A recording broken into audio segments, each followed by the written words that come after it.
Desperate elders seeking ways of staving off Gehenna and the Beckoning increasingly seek out the Brazilian-Irish Toreador archaeologist Carmelita Neillson.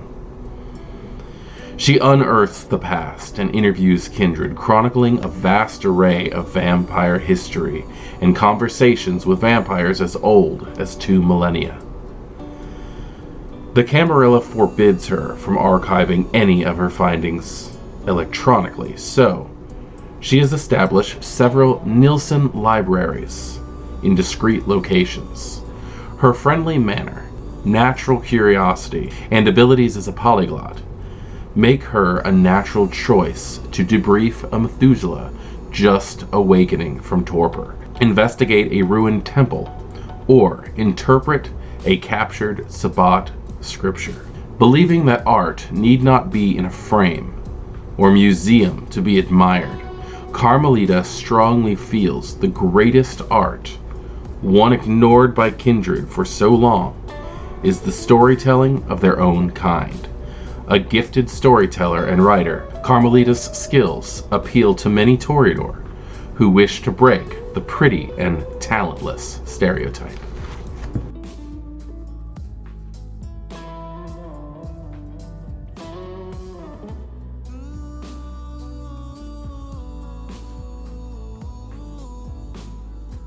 Greetings, Kindred. I am Voivode Maquette, and welcome to our world of darkness and Metaplot Monday, where today we're going over one of my absolute favorite lore sheets, and that is Carmelita Neillson.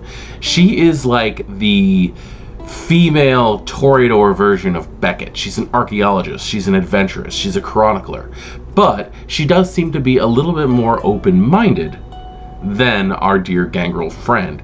The Camarilla has a very strict way of handling chronicling because of the situation with ShrekNet and the fact that the SI could get a hold of anything and use it against them. But the fact that she actually has to keep physical libraries seems to me like it could actually be even more dangerous in a way. But this is something that the Camarilla tends to do. They do tend to shrug off the usefulness of modern technology for older methods, even if one might actually be safer than the other. Now, the whole mess that we're in with the SI right now pretty much got started because they found access into ShrekNet.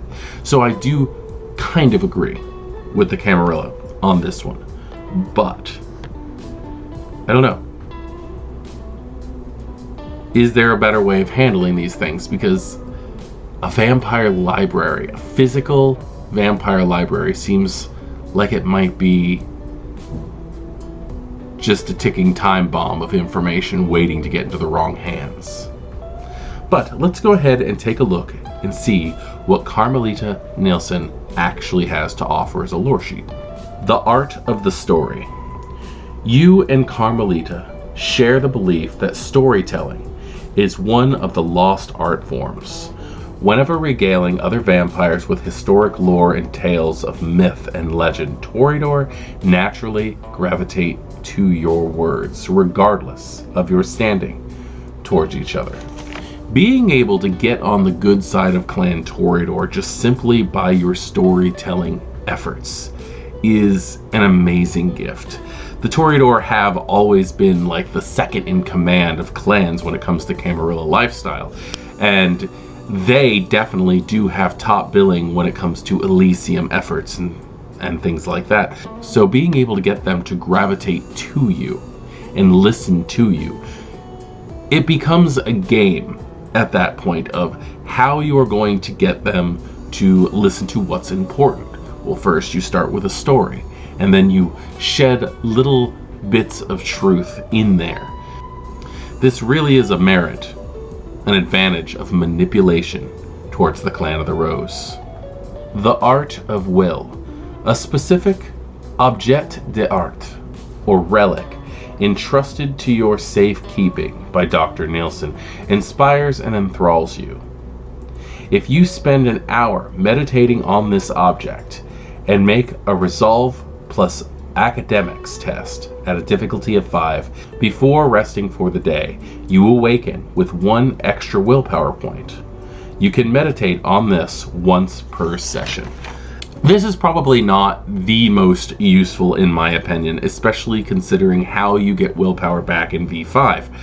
But having that little extra oomph to get it back, that does come in handy. I'm more interested in the story aspect of this advantage. Being able to say that this famed historian Kindred gave you something of historical significant, whether it's art or a relic, that just leads so much to be used.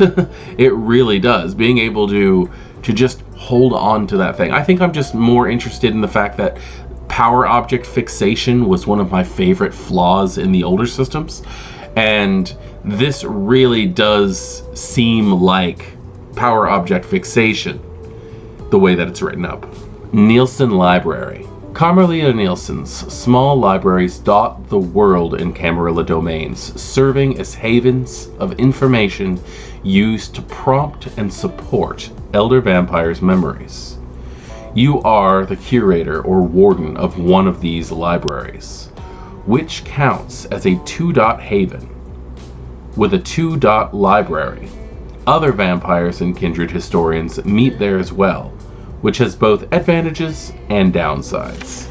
The first thing that comes to my mind when I read this is the bunker in the show Supernatural. Towards the end of the show, the boys find out that they're part of a group called the Men of Letters, and they end up inheriting this hunter bomb shelter, effectively, that has just books galore on everything that they need. It's full of relics that they never even truly figure out how all of it works.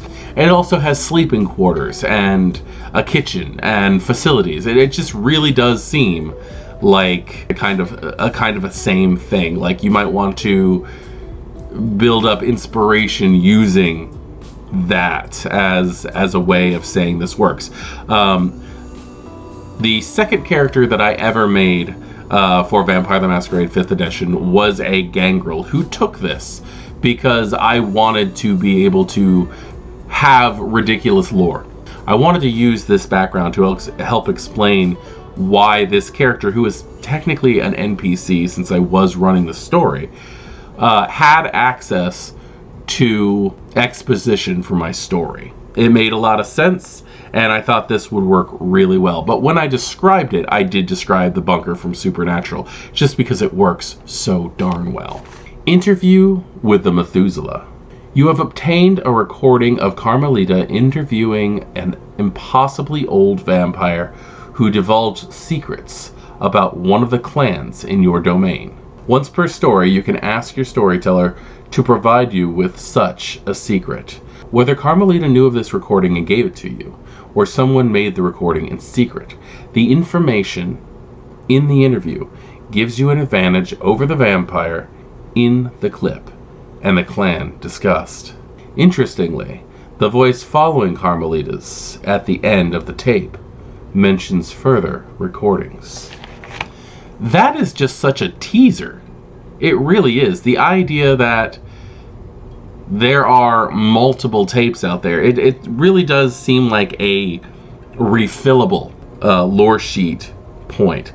The idea that you could very well find more of these. I'm not really sure how I would use these, simply because you're basically looking for a dirty secret that is going to discredit the entire clan. This lore sheet specifically is going to take some setup. This is something that you are going to want to work with your storyteller on.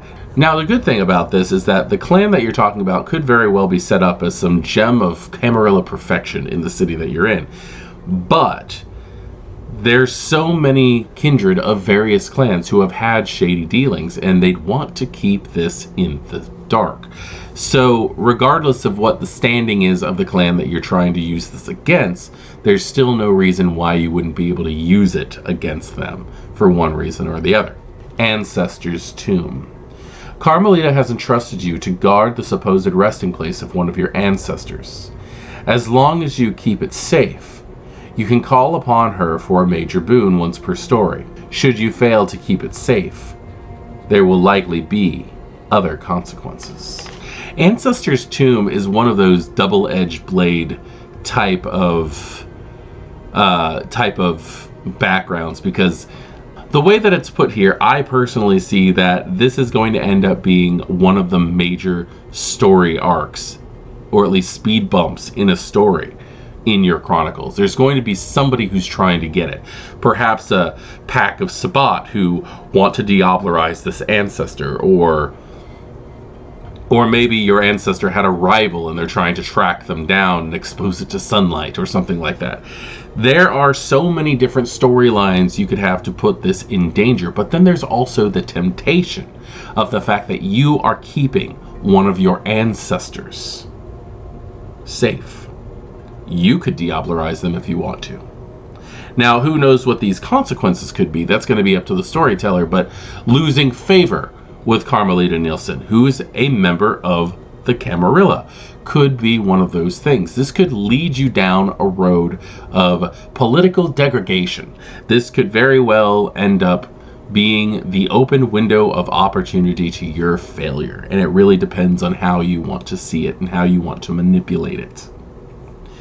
I love the Carmelita Neillson lore sheet. I think almost everything on it is perfect. I'm not 100% the biggest fan of the art of will, the 2-point advantage in this, because of how quickly you gain willpower back in V5. Now, if you have aggravated willpower, yes, I can see where this comes in handy. So I guess, yes, all 5 traits on this lore sheet are well worth it. And so much fun. They really are just so much fun, because Carmelita Neillson is the queen of the storytellers for VTM. And this is a storytelling game. And I'm sure everybody can tell that the reason why I love this so much is because it's so centered around storytelling. Even the parts of this lore sheet that don't have anything to do with that topic build on your storyteller's ability to build a proper story around it. I am Voivode Beckett.